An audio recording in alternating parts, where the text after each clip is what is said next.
ये आप देख सकते हैं स्प्लिट एसी है।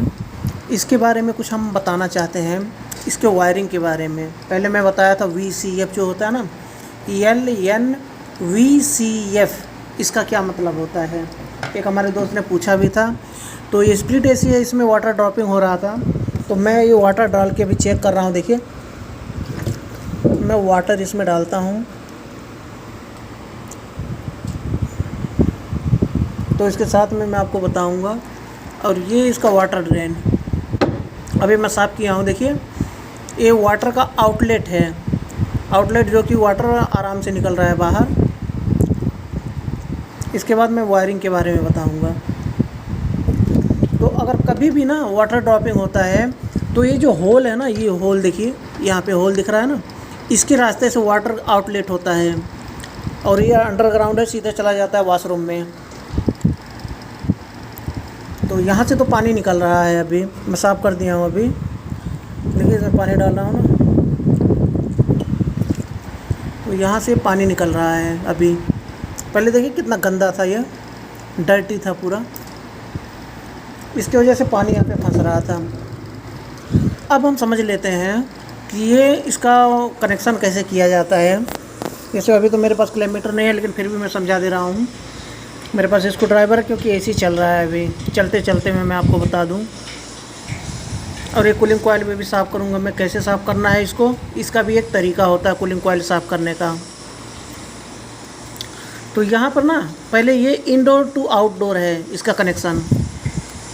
और ये भी समझ लीजिए कि पानी आता कहाँ से है इसमें। ये जो कूलिंग कॉइल है ना, इसमें रेफ्रिजरेंट जो होता है वो लिक्विड फॉर्म में होता है। लिक्विड फॉर्म में होता है, बहुत ज़्यादा ठंडा होता है। तो जो रूम का एयर है ना, ये रूम का एयर जो है वो इसके ऊपर टकराता है, तो ये इसके ऊपर नमी बनता है, ये पाइपिंग के ऊपर। और नमी बनता है, वही नमी टपक करके नीचे आता है। देखिए ये देखिए एक बूंद यहाँ पे टपक रहा है ना, देखिए देखिए एक छोटा सा बूंद। और सब पे नमी बना हुआ है, मॉइस्चर सब पे बना हुआ है, सारे पाइप पे। अगर मॉइस्चर बना है इसका मतलब परफेक्ट एसी काम कर रहा है। तो यही मॉइस्चर बन के नीचे टपकता है। और यहाँ पूरा नीचे ड्रेन, ये होता है ड्रेन, वाटर ड्रेन यहाँ तक होता है, यहाँ से लेके यहाँ तक होता है वाटर ड्रेन। और यहाँ इसका आउटलेट होता है। अब आउटलेट दो तरफ होता है, एक इस तरफ होता है और एक इस तरफ होता है वाटर आउटलेट। तो जिस तरफ रास्ता होता है उस तरफ हम निकाल देते हैं। तो यहाँ पर आउटलेट निकलता है। अब देखिए यहाँ पर इनडोर टू आउटडोर है, तो यहाँ पर LN लिखा हुआ है ना, न्यूट्रल लाइन। तो यहाँ पर न्यूट्रल लाइन देते हैं सप्लाई। अब यहाँ पर PCB ऑन हुआ, PCB ऑन होता है।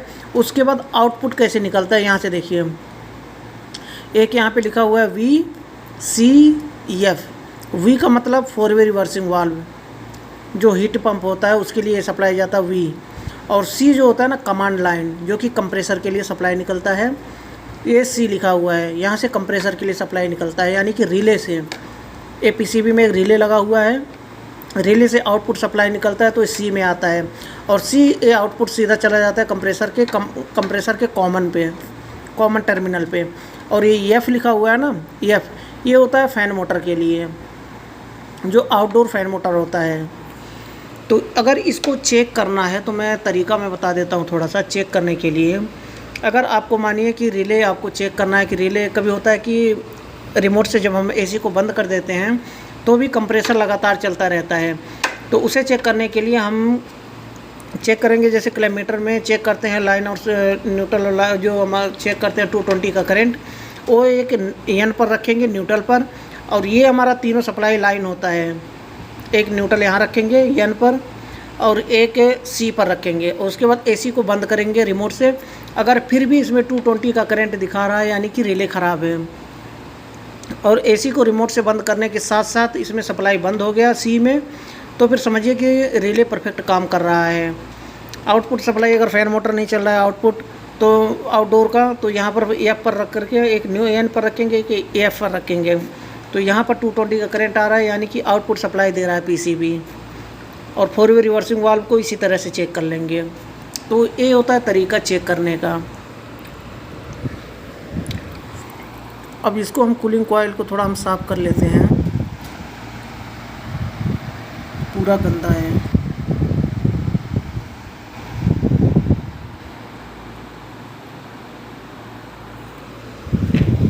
वही ब्रश तो हाँ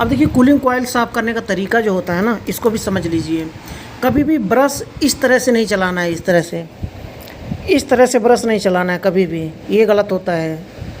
ब्रश इस तरह से चलाना है, इस तरह से नीचे से ऊपर इस तरह से, जब भी कूलिंग कॉइल साफ़ कर रहे हैं। क्योंकि ना ये फिन्स देख रहे हैं आप, ये पतले पतले सारे फिन्स होते हैं। अगर ये फिन्स टूट गया तो फिर ये कूलिंग कॉइल ख़राब हो जाता है, फिर हवा अच्छे से नहीं देगा। इसलिए कभी भी साफ़ करें इस तरह से, खड़ा ब्रश चलाएं हमेशा जब भी साफ़ करना हो कूलिंग कॉइल। इस तरह से नहीं चलाना है, कभी भी फिन्स टूट जाते हैं। कहीं भी फिन्स टूटा हुआ है, देखिए यहाँ पे टूटा हुआ ना फिन्स, ये ख़राब है। देखिए इसको भी सीधा करेंगे, इसको ऐसे करेंगे, इसको ये सीधा होगा।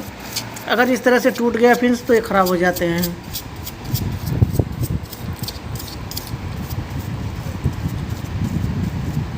ये तो हमारे पास ब्रश नहीं है, नहीं तो ये ब्रश नहीं होता साफ़ करने का ब्रश दूसरा होता है।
तो इस तरह से कूलिंग कॉइल को साफ़ करते हैं हम।